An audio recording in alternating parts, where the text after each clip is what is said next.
Hello প্রিয় শিক্ষার্থীরা, আসসালামু আলাইকুম। শুরু করছি সহজ ম্যাথের পক্ষ থেকে জুনিয়র বৃত্তি পরীক্ষার্থীদের জন্য তোমাদের নতুন গণিত প্রিপারেশন ক্লাস। আজ আমরা জুনিয়র বৃত্তি পরীক্ষার্থীদের জন্য পঞ্চম অধ্যায়ের অর্থাৎ সাধারণ ভগ্নাংশ অধ্যায়টির একটি গুরুত্বপূর্ণ সৃজনশীল সমাধান করব। চলো শুরু করি। আমাদের প্রথমটি সৃজনশীল আমরা করতে যাচ্ছি। এখানে উদ্দীপকে এ বি সি ডি এবং ই এখানে 5টি রাশি দেওয়া আছে।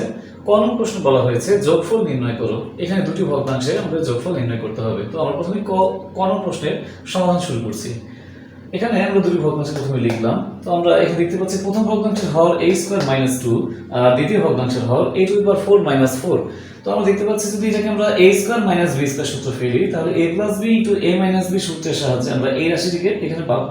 তাই আমরা এটিকে ভেঙে a² - b² সূত্রে ফেলেছি। তাহলে আমরা পাচ্ছি a + b * a - b হিসেবে a² + 2 * a² - 2। আর এই পাশে a² - 2 আছে। এবারে এই দুই ভগ্নাংশের হরের লসাগু করব। লসাগুতে আমরা পাচ্ছি a² + 2 এবং a² - 2। লসাগুকে হর দ্বারা ভাগ করলে a² - 2 বাদ যায় এবং থাকে a² + 2 যা 1 দিয়ে গুণ করলে a² + 2 হয়। পরে মাঝখানে প্লাস দিয়েছি আমরা। এবার আবার লসাগুকে যদি আমরা এই হর দিয়ে ভাগ করি তাহলে পুরো লসাগুটাই ভাগ করে 1 হয় এবং 1 এর সাথে এই 1 গুণ করলে 1 হয়। এবারে উপরে আমরা দেখতে পাচ্ছি 2 + 1 এটা যোগ করলে 3 হয়, তাহলে a² + 3 এবং নিচে যে যা ছিল এটাতে যদি আমরা a + b * a - b সূত্র ফেলি তাহলে a² - b² এর মাধ্যমে এটি a⁴ - 4 হয়ে যাবে। তো এই হচ্ছে আমাদের ক নং এর সমাধান। এবারে খ নং প্রশ্নের সমাধান।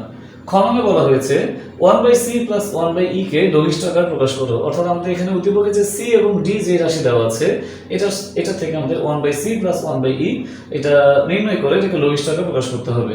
তো শুরুতেই আমরা c = যে রাশিটা আছে এটাকে লিখেছি। এটাকে আমরা মেরুতা ফ্যাক্টর করার জন্য ভেঙেছি। মেরুতা ফ্যাক্টর এভাবে করেছি আমরা যে 3 × 6। আমরা জানি যে শেষের সংখ্যা এবং x² সহগ এটাকে গুণ করলে যে গুণফল পাওয়া যায় এটিকে ভেঙে যে যোগ বিয়োগ আকারে আমরা মাঝখানে যে x আছে এই সংখ্যাটি আমরা পাই। তো এখানে x এর সহগ হচ্ছে 1, তাহলে আমাদের 3 × 6 6 মানে কি গুণ করলে 6 হবে আর যোগ বা বিয়োগ অর্থাৎ এখানে যেহেতু মাইনাস তাহলে বিয়োগ করলে এই 1 পাবো আমরা। তো আমরা জানি 3 × 6 3 থেকে 2 গেলে 1, তাই আমরা 3 এবং 2 দিয়ে মিলটামটি করেছি। এখানে x প্লাসের হওয়াতে বড়টাকে প্লাসে দিয়েছি ছোটটা মাইনাসে দিয়েছি। এরপরে আমরা কমন নেওয়ার মাধ্যমে এখান থেকে মিলটাম করে পেয়েছি 2x + 3 × x - 1। একই রকম ভাবে যদি আমরা এই রাশিটিকে মিলটাম ফ্যাক্টর করি তাহলে আমরা পাবো 2x² - 3x - 9। তো এটাকে মিলটাম করলে আমরা পাবো 2x² - 6x + 3x - 9 অর্থাৎ 9 × 18 হয়। 18 কে আমরা ভেঙে বিয়োগ করলে 3 পাবো, এমন সংখ্যা হচ্ছে 3 × 6 = 18। আর 3 যেহেতু মাইনাসে তাই বড়টি মাইনাসে দিয়েছি ছোটটি প্লাসে দিয়েছি। এরপরে কমন নেওয়ার মাধ্যমে আমরা পেয়েছি x - 3 × 2x + 3। এই হচ্ছে ই রাশিটি। এবার আমরা আমাদের প্রশ্ন অনুযায়ী 1/c + 1/e যদি আমরা বের করি মান বসিয়ে দিয়েছি 1/c + 1/e তাহলে 1/c + 1/e। এবারে হরের লসাগু, এই যে হর যেগুলো আছে এগুলো যদি আমরা লসাগু করি আমরা পাচ্ছি 2x + 3 এখানে একটা এখানে একটা অর্থাৎ সর্বোচ্চ একটাই আছে তাই এটা একটা থাকবে। x - 1 একটাই আছে হবে, x - 3 একটাই আছে হবে। তো আমরা সবগুলো রাশিকে লসাগুতে নিয়েছি। এবার লসাগুকে যদি আমরা হর দ্বারা ভাগ করি তাহলে 2x + 3 এবং x - 1 বাদ যায় থাকে x - 3। এটার সাথে 1 গুণ করলে x - 3 হবে প্লাস আবার যদি আমরা দ্বিতীয় ভগ্নাংশের হরকে যদি হর দিয়ে যদি লসাগুকে ভাগ করি তাহলে x - 3 এবং 2x + 3 বাদ যাবে থাকবে x - 1 1 দিয়ে গুণ করলে x - 1 হবে। উপরে যোগ বিয়োগ করলে আমরা পাচ্ছি 2x - 4 আর নিচে যা আছে তাই উপরে 2 কমন নিলে আমরা পাই x - 2 আর নিচে যা আছে তাই রেখেছি। যদি কোনো কাটাকাটি যেত আমরা কাটাকাটি করতাম, কাটাকাটি যায়নি, তাহলে এটি আমাদের অ্যানসার অর্থাৎ আমাদের খ নম্বর সমাধান এটি। এবার যাচ্ছে আমরা গ নং প্রশ্নে। গ নং প্রশ্ন বলা হয়েছে 1/a 1/b 1/d কে সাধারণ হর বিশিষ্ট ভগ্নাংশে প্রকাশ করো। তাহলে আমরা প্রথমেই a b d অর্থাৎ ভগ্নাংশগুলোর হরগুলোকে আমরা আগে উৎপাদক বিশ্লেষণ করেছি মেরুতা ফ্যাক্টরের মাধ্যমে। তো এখানে আমরা a যে ভগ্নাংশটা রয়েছে 2x² প্লাস a যে রাশিটি রয়েছে 2x² + 3x - 2 এটাকে আমরা মিলটাম ফ্যাক্টর করেছি। 2 × 4 অর্থাৎ 4 কে ভেঙে আমাকে যোগ বিয়োগ আকারে 3 আনতে হবে, বিয়োগ করে 3 তাহলে 4 × 4 তাহলে এখানে 3 যেহেতু প্লাসের তাহলে 4 হবে প্লাসের এবং 1 হবে মাইনাসের। এখান থেকে আমরা কমন নিয়ে মিলটাম ফ্যাক্টর করে আমরা মান পেয়েছি x + 2 × 2x - 1। একই রকম ভাবে b কে আমরা উৎপাদক করে পেয়েছি x² - 2x - 8। এখান থেকে 8 কে যদি আমরা ভাঙিয়ে 2 আনতে চাই, তাহলে 4 দুগুণে 8, অর্থাৎ 2 যেহেতু মাইনাসে, তাহলে -4x + 2x x দিয়ে ভাঙিয়েছি এবং কমন নিয়েছি। কমন নেওয়ার পর আমরা পেয়েছি x - 4 × x + 2। একই রকম ভাবে আমরা d থেকে পেয়েছি x + 2 × 2x + 3। এভাবে a b d থেকে আমরা যে উৎপাদকগুলো পেয়েছি এদের লসাগু বের করব, কারণ আমাদের ভগ্নাংশগুলো হর ছিল a b d। তো প্রথমে আমরা হরের লসাগু বের করব, অর্থাৎ a b d এর লসাগু। আমরা লসাগু করার সময় প্রত্যেকটি রাশি থেকে যে উৎপাদকগুলো রয়েছে এই উৎপাদকগুলো নেব এবং যেটি সর্বোচ্চ বার থাকবে সেটি ততবার নিব।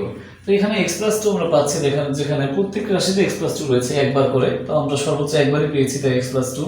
এরপর আমরা পেয়েছি 2x - 1, আমরা পেয়েছি x - 4, আমরা পেয়েছি 2x + 3, তাই আমরা এই রাশিগুলো লিখেছি গুণাকারে। এই হচ্ছে লসাগু। এবারে সাধারণ হর বা সমহর বিশিষ্ট ভগ্নাংশ প্রকাশ করার জন্য আমাদেরকে যে প্রথম ভগ্নাংশটা আছে 1/a লিখে আমরা 1/a এর মানটি বসিয়েছি, মানে উৎপাদকটি বসিয়েছি। এবারে আমরা দেখব এটাকে সমহর করার জন্য, অর্থাৎ সমহর করার নিয়মটা হচ্ছে যে প্রত্যেকটা ভগ্নাংশের হরে আমরা যে হরের লসাগু পেয়েছিলাম ওই লসাগুটা আনতে হবে। তো আমাকে এখন দেখতে হবে যে a রাশিতে ওই লসাগুর কোন কোন রাশিগুলো আছে এবং কোনটি নেই। যেগুলো নেই, আমি দুটো পেয়েছি এখানে, তো 4টি রাশির মধ্যে দুটো পেয়েছি, তাহলে যেই দুটি এখানে নেই সেই দুটি আমরা উপরে এবং নিচে গুণ করব। উপরে 1 এর সাথে গুণ করলে এটি থাকে এবং নিচে এগুলোকে সবগুলোকে গুণ করলে এটি থাকবে। একটু সাজিয়ে লিখেছি লসাগুর মতো করে। একই রকম ভাবে b থেকেও যে দুটি রাশি পেয়েছিলাম 1/b ভগ্নাংশে সমাহার করার সময় আমরা এই দুটি বাদে বাকি 4টি রাশিগুলোর মধ্যে যে দুটি নেই সেই দুটি আমরা নিচে এবং উপরে গুণ করব, এভাবে সাজিয়ে পাবো। আবার 1/d থেকেও একই রকম ভাবে যে দুটি রাশি পেয়েছি এবং যে দুটি নেই সেই দুইটি উপর নিচে গুণ করব, গুণ করার পর আমরা গুণফল হিসেবে এটি পাবো। তো এই হচ্ছে 3টা ভগ্নাংশেরই সমহর বিশিষ্ট ভগ্নাংশের প্রকাশ।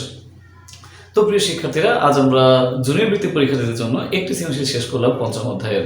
ইনশাআল্লাহ আমরা পরবর্তী ক্লাসে এভাবে একটি করে সৃজনশীল শেষ করব। ইনশাআল্লাহ তোমাদের জন্য প্রতিটি ক্লাসে একটি করে সৃজনশীল সহ আমরা বেশ কয়েকটি সৃজনশীল এভাবে সমাধান করব। তো ইনশাআল্লাহ দেখা হবে পরবর্তী ক্লাসে নতুন সৃজনশীল নিয়ে। সেই পর্যন্ত ভালো থাকবে, সুস্থ থাকবে।